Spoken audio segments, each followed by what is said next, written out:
দক্ষিণ ইয়েমেনের মুকাল্লা শহরের কাছে আল রাইয়ান বিমান ঘাঁটিতে সংযুক্ত আরব আমিরাত গোপন কারাগার চালাচ্ছে এমন অভিযোগ তুলেছে সৌদি সমর্থিত ইয়েমেন সরকার। হাদ্রামাউতের গভর্নর সালেম আল খানবাসী সংবাদ সম্মেলনে দাবি করেন, সেখানে মিলেছে বিস্ফোরক ও বুবি ট্রাপ।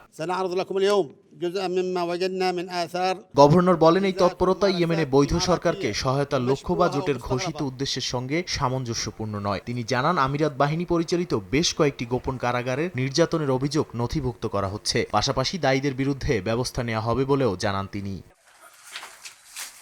এদিকে যুদ্ধ ও নিরাপত্তাহীনতার মধ্যেই ইয়েমেনের মানবিক পরিস্থিতি আরও ভয়াবহ হচ্ছে। জাতিসংঘের অভিবাসন সংস্থা IOM জানিয়েছে, গত এক সপ্তাহে নতুন করে বাস্তুচ্যুত হয়েছে ৩০০-র বেশি মানুষ। আগের সপ্তাহের তুলনায় যা ৫০%-এরও বেশি। IOM আরও বলছে, সংঘাত, সহিংসতা ও জীবনযাত্রার অবনতির কারণে এই বাস্তুচ্যুতি ইয়েমেনের দুর্বল ত্রাণ ব্যবস্থার উপর বাড়তি চাপ তৈরি করছে। মানবিক সংস্থাগুলো আশঙ্কা করছে, খাদ্য ও স্বাস্থ্যসেবার সংকট আরও তীব্র হবে।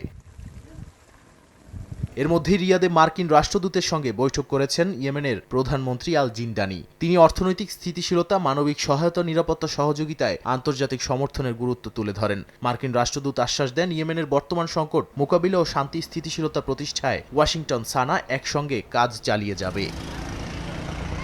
নাদিম মারজান, সময় সংবাদ।